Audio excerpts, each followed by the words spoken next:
Welcome to the Explainer, everyone. Okay, so today we're actually attempting something incredibly ambitious. We are looking at a massive 400-year timeline, the complete history of the United States. We're going to be covering the whole shebang, literally everything from the earliest settlements right up to the aftermath of the Civil War. It is a ton of ground to cover, so Nietzsche captions on Carlegia that koi detail miss na ho. Hooking you right off the bat, we really have to ask ourselves this core question. How exactly did 13 small, struggling, and honestly pretty disorganized colonies somehow transform into a modern global superpower?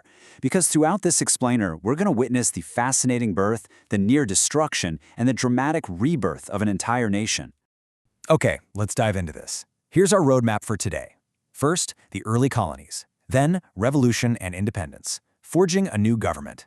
Manifest destiny and expansion, the Civil War, and finally, Reconstruction and beyond. Dosto, before we start, please like, share, and follow the channel. All right, Era 1, the early colonies, new worlds and new conflicts. Long before European ships ever arrived, complex Native American civilizations actually governed this land for thousands of years. But then, the 15th century sparked this totally relentless global race. Let's look at the timeline. In 1492, Columbus discovers the West Indies. Fast forward a bit to 1607, and Jamestown is established as the first surviving English settlement. And honestly, they barely survived. It was a swampy, disease-ridden environment, and they only made it through thanks to some rigid leadership and those absolutely crucial early alliances with the native Powhatan tribe. Then, in 1620, pilgrims seeking religious freedom land at Plymouth and sign the Mayflower Compact to self-govern. This whole era? It was just a chaotic, wildly competitive land grab by Spain, France, and England, all racing to map and conquer the coast. But we really need to pause on a profoundly tragic milestone, 1619. This is when the Triangle trade brought the first enslaved Africans to Virginia. You see, the booming colonial economy, which was driven by highly profitable things like tobacco, rum, and sugar, was completely built on the brutal foundation of chattel slavery. So why does this matter so early on? Well, because these early economic engines planted the very deep, dark seeds for the national divides that would absolutely tear the country apart 2 centuries later. Okay, take a quick breath because we are moving fast.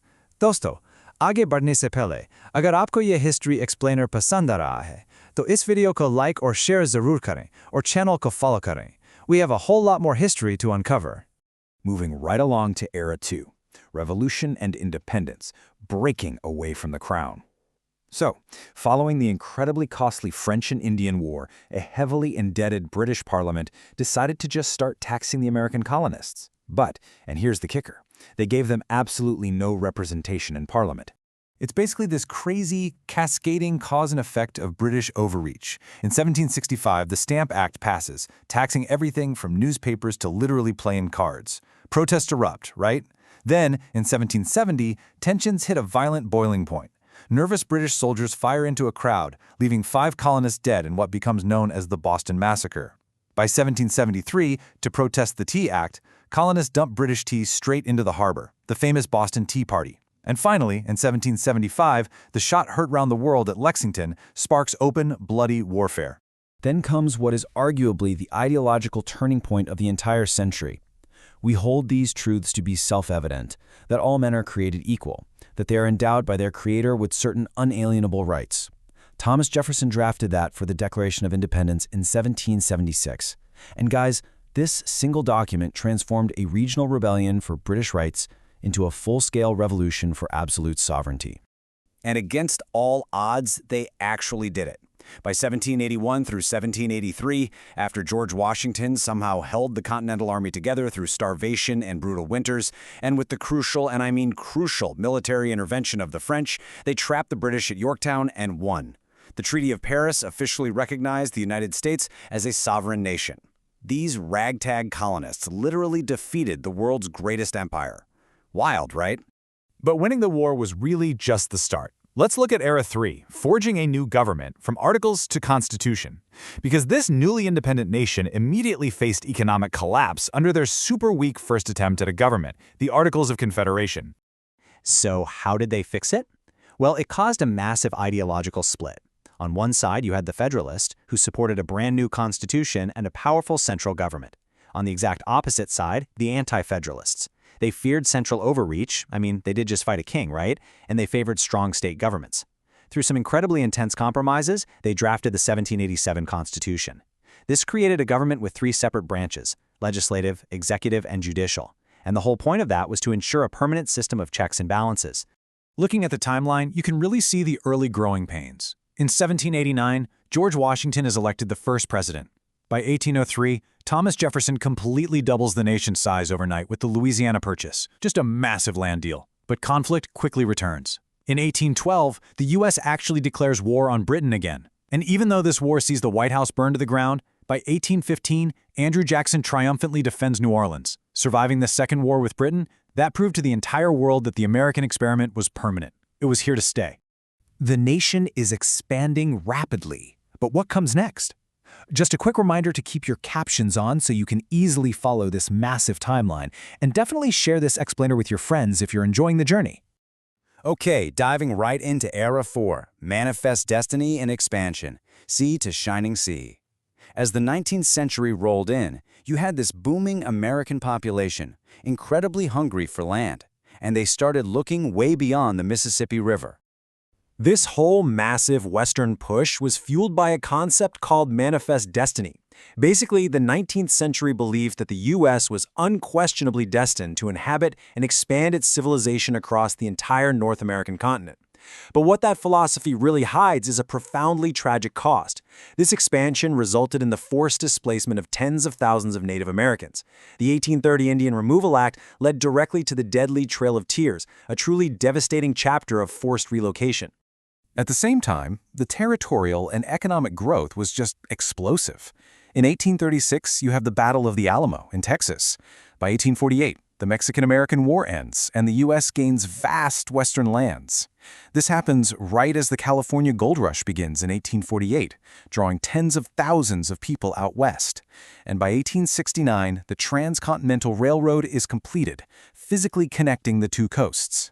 Now, gaining millions of square miles of territory was a huge economic boom, for sure. But here's why it matters. It forced the country to brutally confront a massive, looming question. Would all these new states allow slavery? And that unanswerable question brings us right to the breaking point. Era 5, the Civil War, a house divided.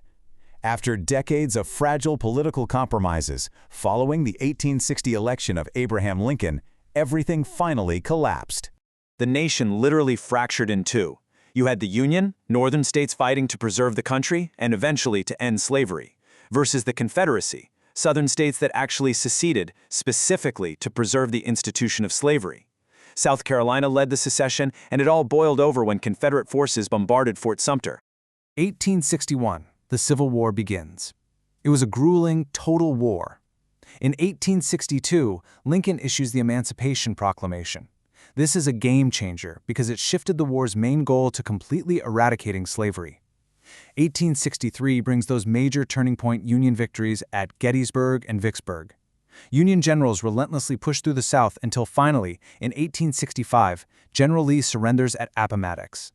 I want you to just consider this staggering number: 600,000. That is the estimated number of American lives lost. To put that into perspective, it represents unimaginable devastation. Entire communities were just wiped out. And the tragedy didn't even end there. Just days after the victory, President Abraham Lincoln was assassinated. Which brings us to our final era. Era 6, Reconstruction and Beyond, Amendments and New Struggles. The country now faced this unbelievably chaotic task of trying to rebuild a fractured South and, crucially, integrating millions of newly freed Black citizens into society. At first, there were some truly monumental constitutional strides. The 13th Amendment abolished slavery. The 14th Amendment granted citizenship and equal protection. And the 15th Amendment guaranteed the right to vote. But then comes 1877. A political compromise led to federal troops being withdrawn from the South, Reconstruction officially ends, and sadly, the Jim Crow era begins, ushering in a century of systemic oppression where those new civil rights were essentially abandoned. So all of this leaves us with a pretty profound question. Can a nation built on such profound contradictions ever truly finish its journey? It's a vast, messy, and totally ongoing experiment. Anyway, thank you so much for hanging out with us for this explainer. दोस्तों अगर ये explain और informative लगी हो तो please like share और channel को follow ज़रूर करें। See you next time.